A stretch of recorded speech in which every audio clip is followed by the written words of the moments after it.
بسم اللہ الرحمن الرحیم۔ زکوٰۃ کا بیان۔ مسئلہ 1، جس کے پاس 52.5 تولہ چاندی یا 7.5 تولہ سونا ہو یا 52.5 تولہ چاندی کی قیمت کے برابر روپے ہو اور 1 سال تک باقی رہے تو سال گزرنے پر اس کی زکوٰۃ دینا واجب ہے، اور اگر اس سے کم ہو تو اس پر زکوٰۃ واجب نہیں، اور اگر اس سے زیادہ ہو تو بھی زکوٰۃ واجب ہے۔ مسئلہ 2، کسی کے پاس 8 تولہ سونا 4 مہینے یا 6 مہینے تک رہا، پھر وہ کم ہو گیا اور 2-3 مہینے کے بعد پھر مال مل گیا، تب بھی زکوٰۃ دینا واجب ہے۔ غرض کہ جب سال کے اول آخر میں مالدار ہو جاوے اور سال کے بیچ میں کچھ دن اس مقدار سے کم رہ جاوے تو بھی زکوٰۃ واجب ہوتی ہے۔ بیچ میں تھوڑے دن کم ہو جانے سے زکوٰۃ معاف نہیں ہوتی، البتہ اگر سب مال جاتا رہا ہے اس کے بعد پھر مال ملے تو جب سے پھر ملا ہے تب سے سال کا حساب کیا جائے گا۔ مسئلہ 3، کسی کے پاس 8-9 تولہ سونا تھا لیکن سال گزرنے سے پہلے جاتا رہا، پورا سال نہیں گزرنے پایا تو زکوٰۃ واجب نہیں۔ مسئلہ 4، کسی کے پاس 52.5 تولہ چاندی کی قیمت ہے اور اتنے ہی روپیوں کی وہ قرض دار ہے تو بھی زکوٰۃ واجب نہیں۔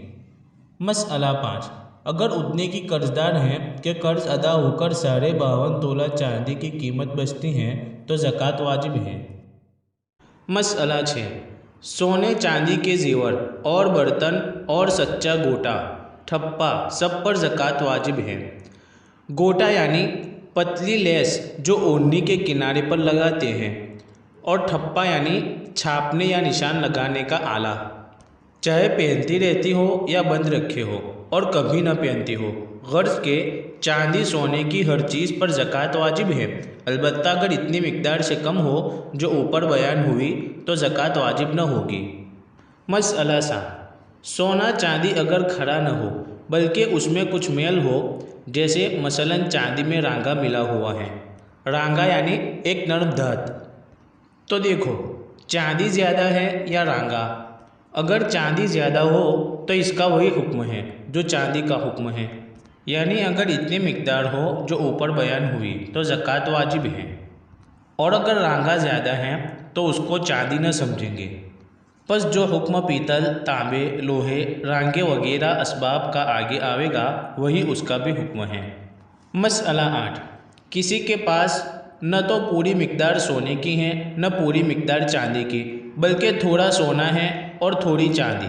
تو اگر دونوں کی قیمت ملا کر 52.5 تولہ چاندی کے برابر ہو جاوے یا 7.5 تولہ سونے کے برابر ہو جاوے تو زکوٰۃ واجب ہے، اور اگر دونوں چیزیں اتنی تھوڑی ہیں کہ دونوں کی قیمت نہ اتنی چاندی کے برابر ہے نہ اتنے سونے کے برابر تو زکوٰۃ واجب نہیں، اور اگر سونے اور چاندی دونوں کی مقدار پوری ہیں تو قیمت لگانے کی ضرورت نہیں، بلکہ سونے کی زکوٰۃ اس کے نصاب کا حساب کر کے الگ دے اور چاندی کی زکوٰۃ اس کے نصاب کا حساب کر کے الگ دے، اور اگر اس صورت میں بھی قیمت لگا کر دینا چاہے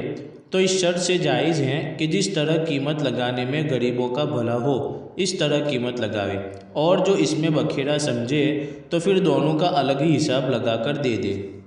مسئلہ 9،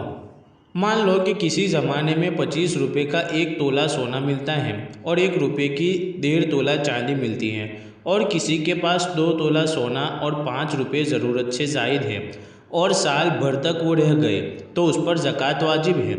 کیونکہ 2 تولہ سونا 50 روپے کا ہوا اور 50 روپے کی چاندی 75 تولہ ہوئی، تو 2 تولہ سونے کی چاندی اگر خرید ہوگی تو 75 تولہ ملے گی اور 5 روپے تمہارے پاس ہیں۔ اس حساب سے اتنے مقدار سے بہت زیادہ مال ہو گیا جتنے پر زکوٰۃ واجب ہوتی ہے، البتہ اگر فقط 2 تولہ سونا ہو اس کے ساتھ روپے اور چاندی کچھ نہ ہو تو زکوٰۃ واجب نہ ہوگی۔ مسئلہ 10،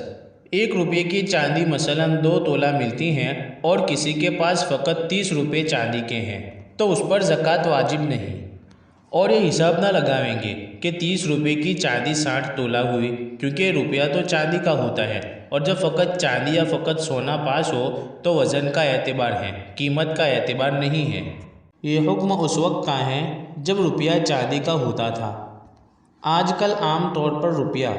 گلٹ کا مستعمل ہے اور نوٹ کے عوض میں بھی وہی ملتا ہے، اس لیے اب حکم یہ ہے کہ جس شخص کے پاس اتنے روپے یا نوٹ موجود ہو جن کی 52.5 تولہ چاندی بازار کے بھاؤ کے مطابق آ سکے اس پر زکوٰۃ واجب ہوگی۔ مسئلہ 11، کسی کے پاس 100 روپے ضرورت سے زائد رکھے تھے، پھر سال پورا ہونے سے پہلے 50 روپے اور مل گئے تو ان 50 روپے کا حساب الگ نہ کریں گے بلکہ اسی 100 روپے کے ساتھ اس کو ملا دیں گے، اور جب ان 100 روپے کا سال پورا ہوگا تو پورے 150 کی زکوٰۃ واجب ہوگی اور ایسا سمجھیں گے کہ پورے 150 پر سال گزر گیا۔ مسئلہ 12، کسی کے پاس 100 تولہ چاندی رکھی تھی، پھر سال گزرنے سے پہلے 2-4 تولہ سونا آ گیا یا 9-10 تولہ سونا مل گیا، تب بھی اس کا حساب الگ نہ کیا جائے گا بلکہ اس چاندی کے ساتھ ملا کر کے زکوٰۃ کا حساب ہوگا۔ پس جب اس چاندی کا سال پورا ہو جائے گا تو اس سب مال کی زکوٰۃ واجب ہوگی۔ مسئلہ 13، سونے چاندی کے سوا اور جتنی چیزیں ہیں جیسے لوہا، تانبا، پیتل، گیلٹ، رانگا یعنی ایک نرم دھات وغیرہ، اور ان چیزوں کے بنے ہوئے برتن وغیرہ اور کپڑے، جوتے اور اس کے سوا جو کچھ اسباب ہو یعنی سامان ہو، اس کا حکم یہ ہے کہ اگر اس کو بیچتی اور سوداگری کرتی ہو تو دیکھو وہ اسباب کتنا ہے یعنی وہ سامان کتنا ہے۔ اگر اتنا ہے کہ اس کی قیمت 52.5 تولہ چاندی یا 7.5 تولہ سونے کے برابر ہے تو جب سال گزر جائے تو اس سوداگری کے اسباب میں زکوٰۃ واجب ہے، خواہ رات دن کا ضروری خرچ اسی آمدنی سے چلتا ہو یا اور کسی آمدنی سے چلتا ہے، اس مال پر ہر صورت زکوٰۃ واجب ہے، اور اگر اتنا نہ ہو تو اس میں زکوٰۃ واجب نہیں، اور اگر وہ مال سوداگری کے لیے نہیں ہے تو اس میں زکوٰۃ واجب نہیں ہے، چاہے جتنا مال ہو، اگر ہزاروں روپے کا مال ہو تب بھی زکوٰۃ واجب نہیں۔ مسئلہ 14، گھر کا اسباب جیسے پتیلی، دیگچا، بڑی دیگ، سینی، لگنا اور کھانے پینے کے برتن اور رہنے سہنے کا مکان اور پہننے کے کپڑے، سچے موتیوں کا ہار وغیرہ، ان چیزوں میں زکوٰۃ واجب نہیں، چاہے جتنا ہو اور چاہے روز مرہ کے کاروبار میں آتا ہو یا نہ آتا ہو، کسی طرح زکوٰۃ واجب نہیں۔ ہاں اگر یہ سوداگری کا اسباب ہو تو پھر اس میں زکوٰۃ واجب ہے۔ خلاصہ یہ کہ سونے چاندی کے سوا اور جتنا مال اسباب ہو اگر وہ سوداگری کا مال اسباب ہیں تو زکوٰۃ واجب ہے، نہیں تو اس میں زکوٰۃ واجب نہیں ہے۔ مسئلہ 15، کسی کے پاس 10-5 گھر ہیں، ان کو کرائے پر چلاتی ہیں تو ان مکانوں پر بھی زکوٰۃ واجب نہیں، چاہے جتنی قیمت کے ہو۔ ایسے ہی اگر کسی نے 200-400 روپے کے برتن خرید لیے اور ان کو کرائے پر چلاتی رہتی ہیں تو اب اس پر بھی زکوٰۃ واجب نہیں، غرض کہ کرائے پر چلانے سے مال میں زکوٰۃ واجب نہیں ہوتی۔